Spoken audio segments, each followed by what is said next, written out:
그러면은 이 본 건축 계획 설계 실무 강의 들어가기 이전에 건축과 건축 설계에 대한 개관을 한번 살펴보겠습니다. 건축물은 일단 먼저 필요성이 대두가 되죠. 네. 건축에 대한 필요성이 먼저 되고요. 그러면은 어떤 건물을 짓겠다 하는 용도들이 이렇게 나타나게 됩니다. 그 용도별로는 건축법 시행령 별표 1에 나와 있는 건축물의 용도별 건축물 종류가 29종이 되어 있고요. 그 각 종마다 상당히 많은 게 되어 있는 건물들이 종류가 굉장히 많이 있습니다. 네, 그렇게 해서 건물이 필요성이 있고 그러면은 건축주가 발주처가 이 기획을 하게 됩니다. 네, 어느 지역에 어느 용도의 어떠한 규모로 등급을 어느 정도의 건물로 해서 건물을 계획을 하겠다. 그게 타당성이 있겠느냐. 이런 것을 먼저 기획을 하겠죠. 그러면 이제 그 건축사가 기획 업무에 대한 것을 작성을 해 줍니다. 이게 뒷면에 가서 그 내용에 대해서 살펴보겠습니다.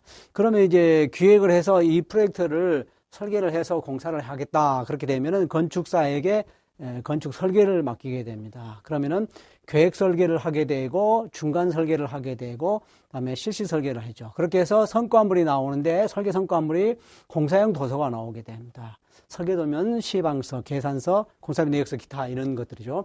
그러면은 이게 나오게 되면은 이제 입찰을 하게 되죠. 그래서 시공업체를 선정하고요. 그렇게 해서 그러면 이제 그때 나가서는 건축사들이 이제 설계 설명을 해주고 필요한 설계 도서를 지원하게 됩니다. 그다음에 이제 설계업체가 정해지면 공사업체가 정해지면은 공사를 시작을 하죠.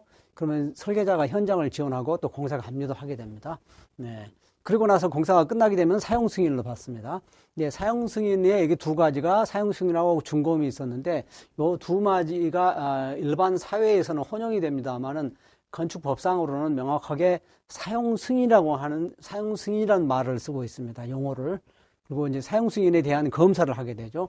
사용 승인은 법적인으로 허가를 내준 그리고 건축 법규 관련해서 여러 가지 법규 내용들에 대해서 이제 건물이 다 완공이 됐냐 그러면 사용해도 되겠다라고 하는 승인을 해주는 것이 사용 승인이고요. 그러니까 마감 공사라든가 기타 공사가 완전히 끝나지 않았다 하더라도 사용 승인은 해주게 됩니다. 그러나 준공은 공사 계약서에 의해서 건축주하고 시공사 간에 맺은 계약이기 때문에 건축주 측에서 계약서에 나와 있는 내용이 온전하게 끝났었을 때 그때가 이제 준공이 됩니다. 네. 그 구분을 다르게 이제 용어를 사용하시기를 바랍니다. 그 다음에 이제 그렇게 되면은 유지 관리를 그 다음에 하게 되죠. 그래서 유지 관리 업무를 할 때 설계자가 건축물에 대해 있는 설계 내용에 대해서 그 지원을 하게 되고요. 그 다음에 건축물의 점검 업무를 또 수행을 합니다. 이제 건축물의 종류하고 규모별로 유지 점검을 계속하도록 되어 있는 규정이 있습니다. 그래서 그렇게 여기에 관여하게 됩니다. 그러면 이제 사용돼서 연수가 많이 차면은 멸시를 하거나 리모델링 또는 재건축 재개발을 하게 됩니다. 네. 이것이 전체적인 개관이 되겠고요.